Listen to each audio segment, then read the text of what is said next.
ফেনীতে গত 1 ফেব্রুয়ারি গতকাল শনিবার আমাদের জনসভা হওয়ার কথা ছিল, কিন্তু উগ্রবাদী জামাত শিবিরের এই রাজাকার বাহিনীর প্রতিরোধে রাজাকার বাহিনীর বাধার মুখে প্রশাসন আমাদেরকে এই জনসভা মানবতার রাজনীতির উদয় জনসভা করতে তারা দেয়নি, বাধা প্রদান করে।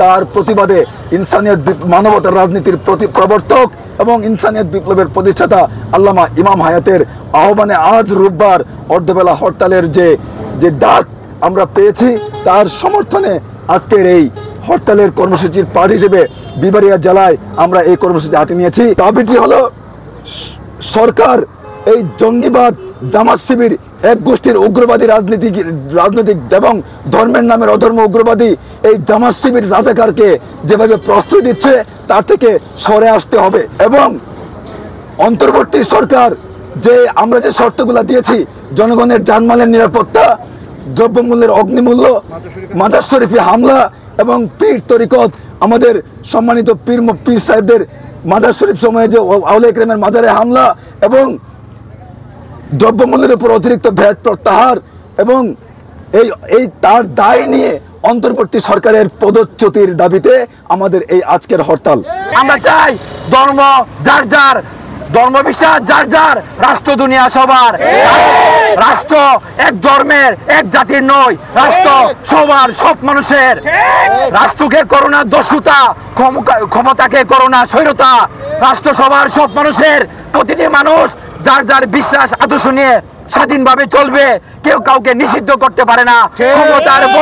ক্ষমতার বলে এক গোষ্ঠীর ক্ষমতার বলে কেউ কাউকে নিষিদ্ধ করে অন্যের উপর জোরপূর্বক মধুদিবাদ চাপিয়ে দিতে পারে না। কারণ একটাই, রাষ্ট্র সবার। আল্লামা ইমাম হায়াত বলেন, যদি আপনার কাছে মাজার শরীফ ভালো না লাগে তাহলে আপনি মাজার শরীফ জিয়ারত করবেন না, কিন্তু যারা মাজার শরীফকে ইসলামের আধ্যাত্মিক কেন্দ্র মনে করে তাদের মাজার শরীফ ভাঙার অধিকার আপনার নাই। যদি কেউ মন্দির পছন্দ না করে মন্দিরে যাবে না, কিন্তু মন্দির ভাঙার অধিকার কারো নাই। কারণ হচ্ছে রাষ্ট্র সবার, কিন্তু দুনিয়াব্যাপী বর্তমানে আমরা দেখতে পাই ধর্মের নামে অধর্ম, উগ্রবাদী, জঙ্গিবাদী, জামাতিকরণ এই দেশে চলছে। সরকার জঙ্গিবাদকে প্রশ্রয় দিয়ে আমাদের শান্তির ধর্মকে বিনষ্ট করছে। আপনারা জানেন, ফেনীতে গতকালকে ইনসানিয়ত বিপ্লবের শান্তির সমাবেশ ছিল, জনসভা ছিল। ওই শান্তির সমাবেশকে এই জঙ্গিবাদীর প্রশ্রয়ে, জঙ্গিবাদীর কান পড়ায় এই সরকার আমাদের সমাবেশকে বন্ধ করে দিয়েছে। তাই আজকে বিবাড়িয়া থেকে আমরা দৃঢ়কণ্ঠে বলতে চাই, যারা সব মানুষের অধিকার স্বীকার করে না, সব মানুষের রাজনীতির প্রোগ্রাম করার অধিকার স্বীকার করে না, তারা জঙ্গিবাদ, তারা এই দেশের তারা ফেসিবাদ, এই নব্য ফেসিবাদ থেকে, নব্য স্বৈরাচার থেকে আমরা দেশকে, দিনকে, দুনিয়াকে রক্ষা করতে চাই।